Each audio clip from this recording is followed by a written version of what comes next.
I've said it 1,000 times over the years, there are no guarantees in gambling. But that doesn't mean as gamblers and as handicappers, we certainly can't hedge the odds in our favor. If you want to produce a profit over the long haul, two things that you've always got to avoid is playing with emotion and getting too caught up on ATS trends. And we had two perfect examples of that on Friday night in the NBA playoffs. Listen, Knicks and the Celtics. I gave you the Knicks as a free pick yesterday, okay? I told you I like the Pacers, but I really like the Knicks. And it was my NBA free pick winner number 10 out of 12. What did I tell you in that particular series? That no matter the fact that the Knicks collapsed at home and really choked big time in game number 5, they were clearly the superior team in this series. But people got caught up in the Celtics mystique. They got caught up in the fact that the Celtics had suddenly staved off elimination by winning 2 in a row, and they were going to have their last hurrah with Kevin Garnett and Paul Pierce and force a decisive game number 7.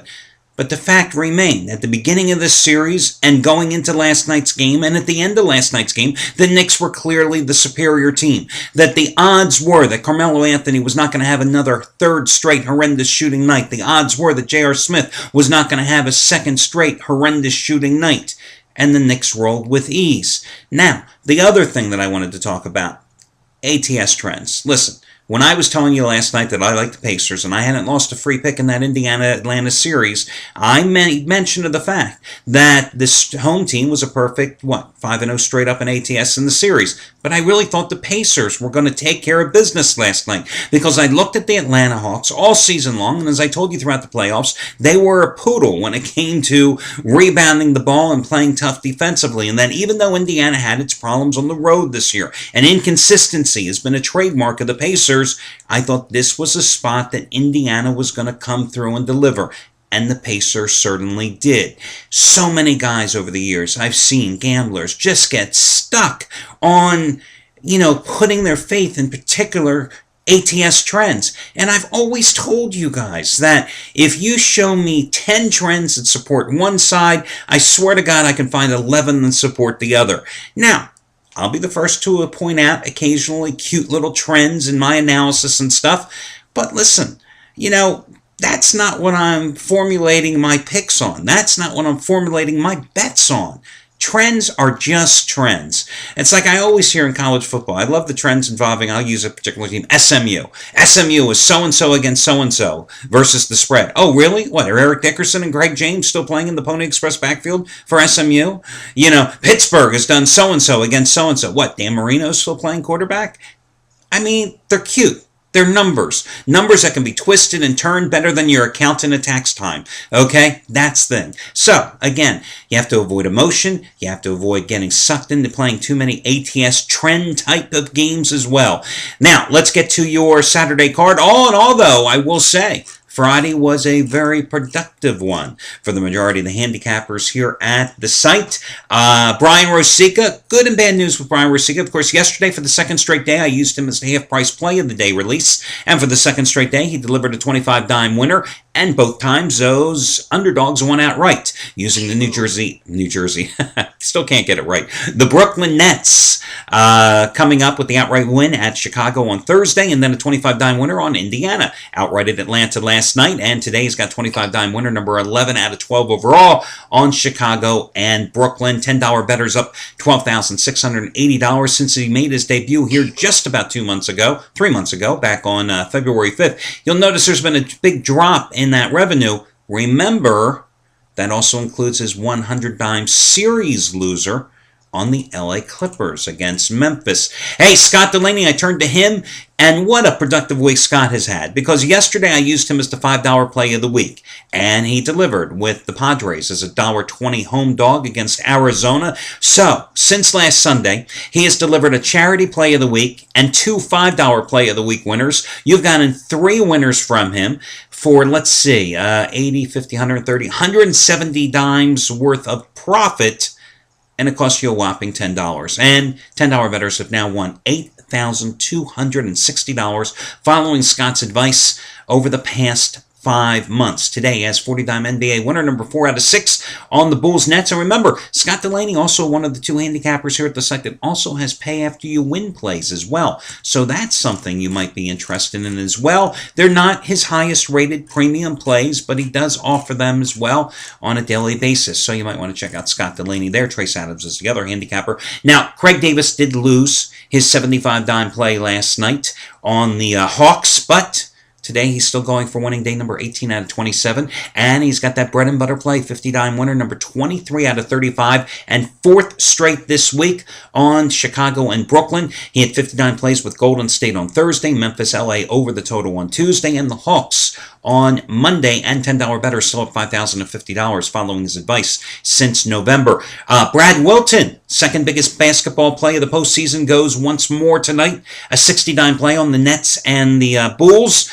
50-dime winner last night on the Pacers. 50-dime winner on Thursday with the Nets. 50-dime winner on the Rockets on Wednesday. So 3 monster underdog 50-dime plays, all winning outright for him.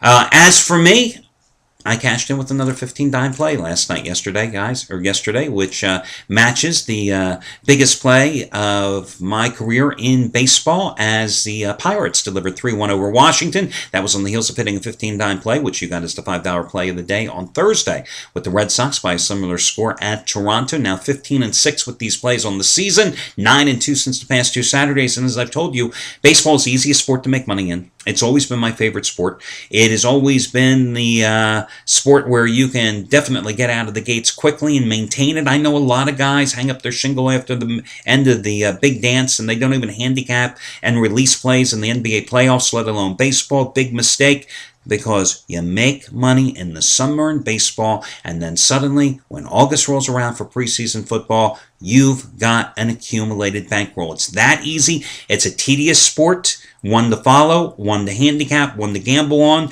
but it's a money-making, profitable sport. And again, it is without a doubt the easiest sport to make money on. Okay, this being Saturday, got a couple of promotions for you. The first one is going to be the usual Saturday promotion I've been running nonstop for the past 14 months. Today, I've got a money-saving discount coupon code that can save you potentially hundreds of dollars off your total purchase price. And that coupon code, guys, is going to be the word quarter. Quarter. Q-U-A-R-T-E-R. Quarter. Just like the little thing you spend, which doesn't go very far in this day's economy. Quarter. That will save you 25% off your total purchase price. Now, ready for this?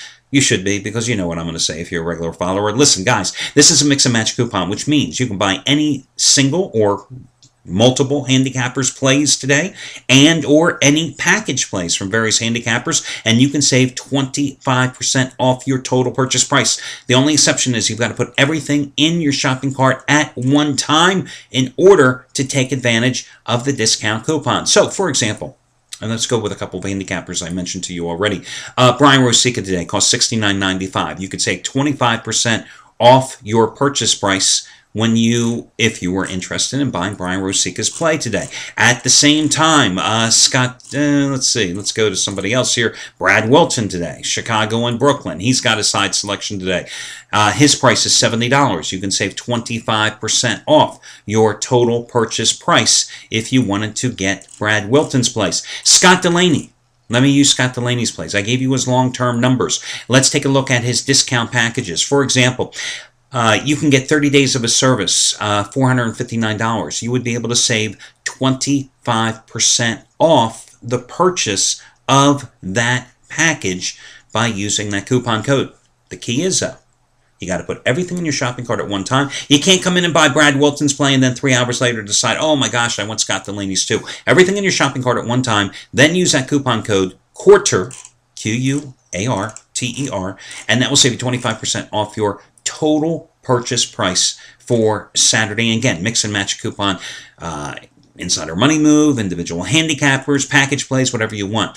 For the first time this year on a Saturday, I'm going to give you a $5 play of the day release, too. They've been certainly profitable this week, haven't they? I'm going to turn to Brett Atkins, who is not only going for winning day number 7 out of 9, but has his biggest baseball play of the season. It's an 80-dime release on the nighttime card. Normal price is $60. You can save $55. Get it for just $5 by using coupon code Atkins5. Atkins5 is last name, Atkins, and the number 5. Atkins5 will get you Brett Atkins' biggest baseball play of the year. Again, it's an 80-dime release, and it's just $5, not $60 like normal regular price. Atkins5 is that coupon code. Now, for your free pick tonight, I'm going to go to the Padres. Padres are about a 105 to 110 underdog at home against the Arizona Diamondbacks. Now, the Padres took last night's series opener 7-6 as a $1.20 home dog. Again, that was Delaney's play last night. They've won 5 in a row at home, 7 of their last 9 overall. The Diamondbacks coming off a 3-game series sweep at the hands of the San Francisco Giants, in which their bullpen blew a lead in every single game, have now lost 4 in a row. The problem with Arizona this season, they have played a total of 29 games. They have blown 10 saves. Their bullpen has blown collectively 10 saves in 29 games. That is the worst in Major League Baseball. Now, true, they are going with Patrick Corbin tonight, who's 3-0 with a 1.91 earned run average on the season. But last year he faced the the Padres 3 times. He lost both of the starts against them, and in those 3 outings, his earned run average was 5.27. Now, Clayton Richard has just been dreadful this year. 0-3, earned run average 7.94. Last 2 starts, he's worked a total of 7 1/3 innings. He's given up 11 runs. So why am I backing the Padres tonight? Because Clayton Richard sees the Arizona Diamondbacks as his opponent tonight, and he's going, oh, I beat these guys regularly. I mean, seriously, the team has won each of his last 6 starts against Arizona. In that span, Richards is personally 5-0 with a 2.85 earned run average. You talk about getting what the doctor ordered. Well, that is Arizona on the schedule and the menu for Clayton Richards here tonight. So I'm going to go with them. Padres have also taken 10 of the last 12 in the series.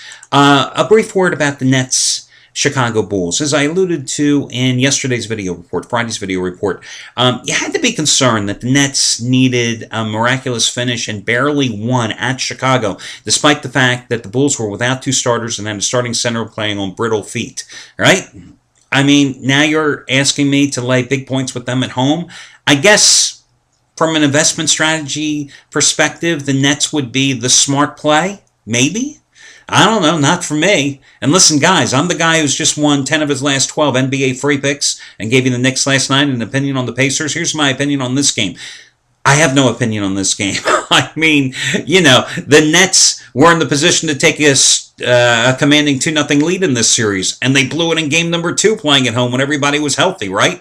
Now they're trying to become the 9th NBA team ever to overcome a 3-1 series deficit to win a series.